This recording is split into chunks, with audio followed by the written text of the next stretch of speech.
E esse Aldrovando Cantagalo, que nasceu de um erro de, da gramática paterna do político, não é? Começou a se dedicar à língua portuguesa.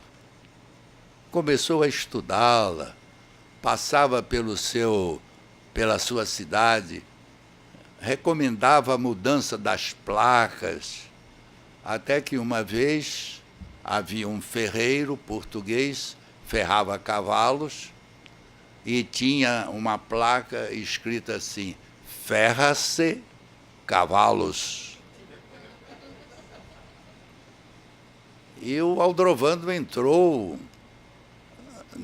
na casa do português e disse: olha, o senhor tem uma placa aí com um erro, porque ferra-se cavalos, esse C é um apassivador, e cavalos tem que ser sujeito.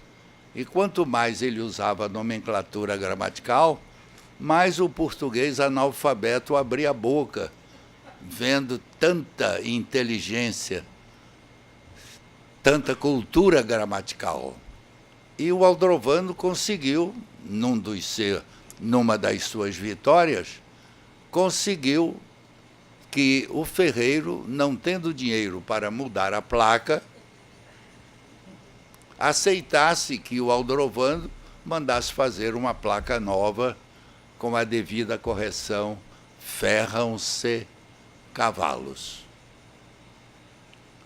Mas, por azar do Aldrovando, logo depois da imposição da placa, a freguesia do português começou a diminuir, como se estivesse atravessando períodos iguais ao do nosso governador Pezão. Então, o pobre português achou que tudo isso foi devido àquela placa. Porque quando a placa era ferra-se cavalos, havia gente, mais gente, para dar trabalho ao pobre do português. No dia seguinte, o Aldrovando passando levou aquele susto: mas olha esse burro aqui, mudou a placa, e foi feroz contra o velho português. E ele, o velho português, disse: olha, o senhor está errado. Depois que o senhor botou esta placa aí, dizendo com esse C apassivador, não é? Os meus fregueses desapareceram. De modo que a nhaca se deve exatamente a essa situação. E, diante da insistência do Aldrovando, o português teve de lhe dar uns tabefes e ele saiu. Isso foi das muitas guerras perdidas do nosso Aldrovando Cantagalo. E no final da vida, depois de inventar uma injeção contra erros de colocação de pronome e de regência verbal e nominal, ele inventava até injeções. Pois bem, ele resolveu escrever um livro dedicado ao seu clássico predileto, Frei Luís de Souza.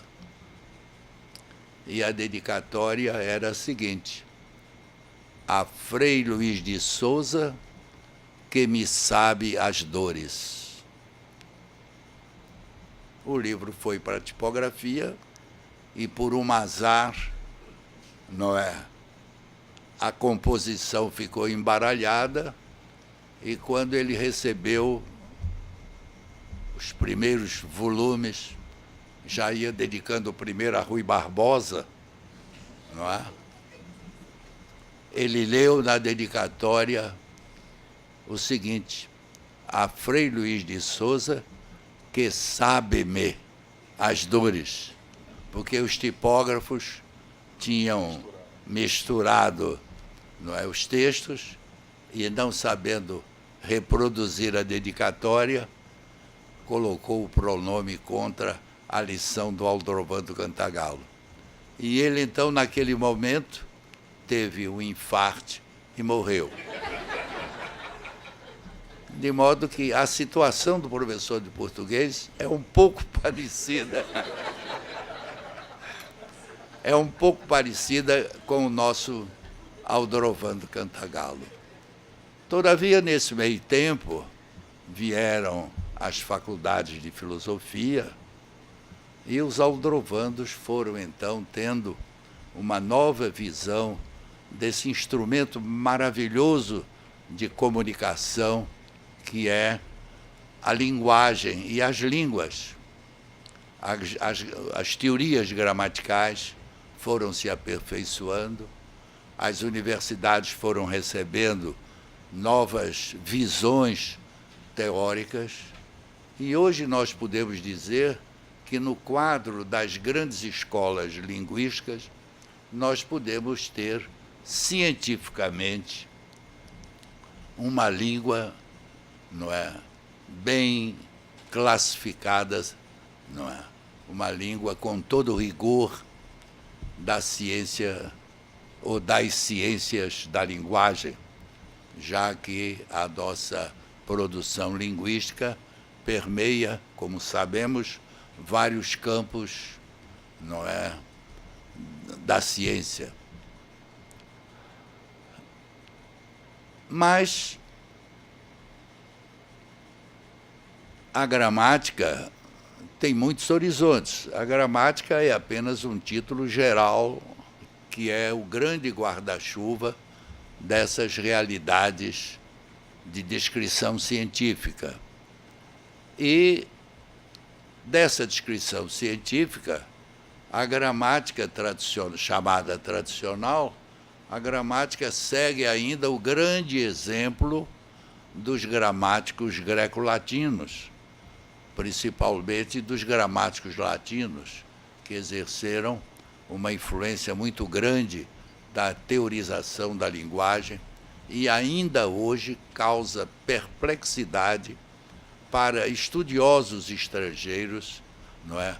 Um mergulho profundo no texto e no intertexto de tratados gramaticais realizados em séculos anteriores a Cristo e depois de Cristo.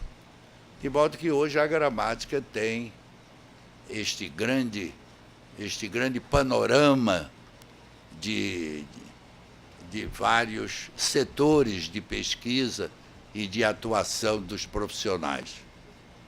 Todavia, existe a chamada gramática tradicional, que tem um respaldo, ou procura ter um respaldo científico, mas que tem como preocupação fundamental, não é, o ensino da língua para os naturais dessa língua. E essa gramática tem muito modernamente sofrido a crítica feroz, perturbadora, inquietadora, inquietante de pessoas que mais recentemente vieram de um aporte da sociolinguística e que acham que a gramática realmente não pode ser essa gramática que impede que as pessoas falem e escrevam da maneira que aprenderam nos seus primeiros anos de convívio com a linguagem, geralmente tendo o respaldo do lar, não é? E o respaldo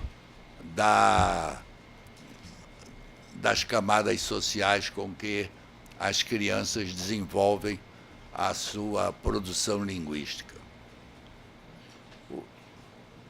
O professor Matoso Câmara, hoje, infelizmente e injustamente, muito esquecido de muitos linguistas, o professor Matoso Câmara, que introduziu no Brasil a linguística como disciplina universitária, introduziu não só no Brasil, mas em Portugal.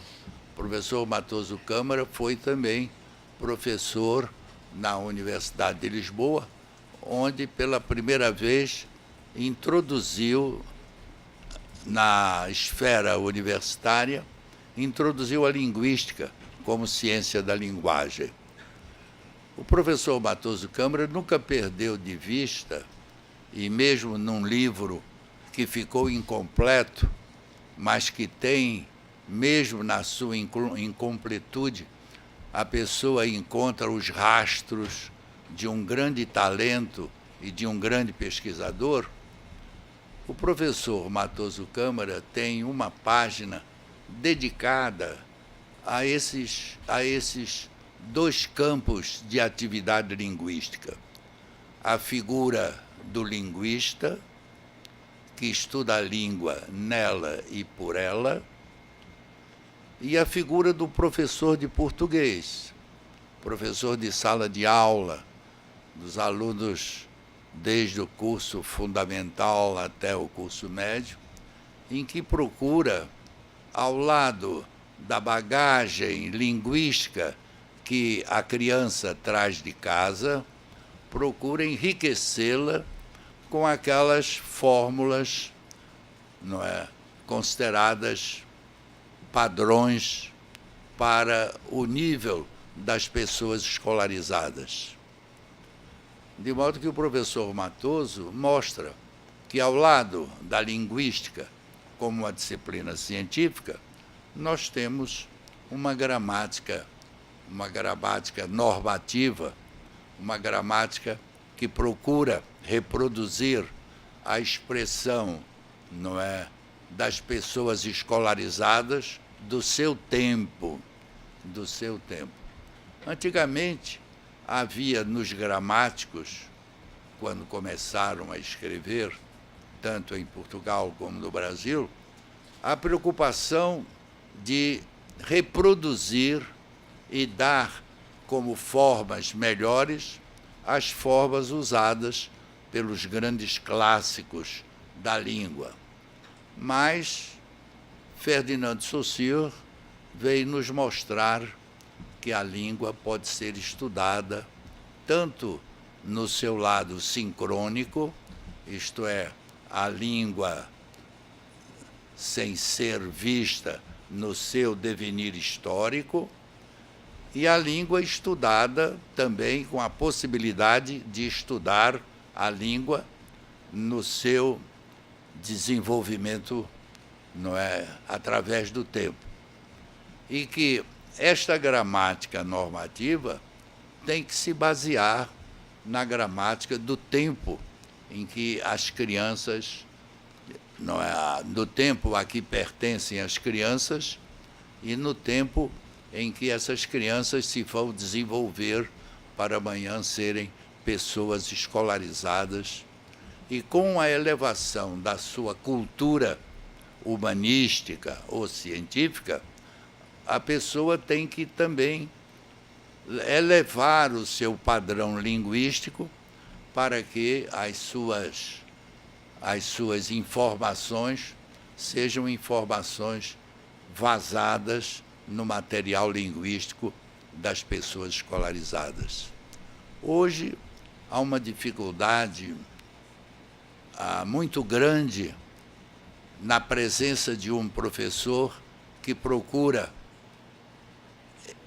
não é, que procura transmitir aos seus alunos esses padrões da língua, não é, da língua clássica, da língua padrão.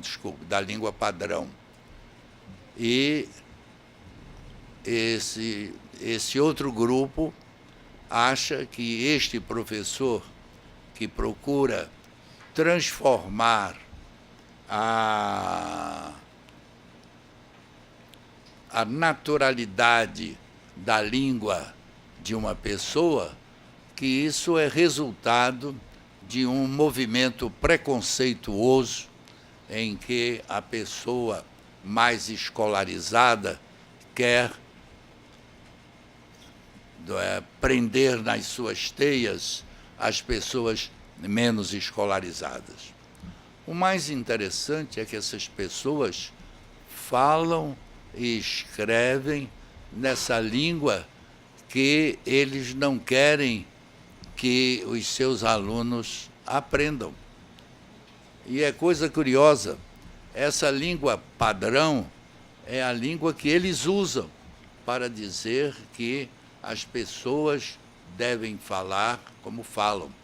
O professor Matoso Câmara, por exemplo, lembrou um livro, não é, de um americano com o título Deixe a Sua Língua em Paz, título americano que traduzido, não é, Deixe a Sua Língua em Paz, mas na realidade uma língua tem que estar sempre acomodada ao padrão cultural das pessoas que a usam. E é curioso observar que a UERJ tem uma tradição de manter esse viés da língua tradicional.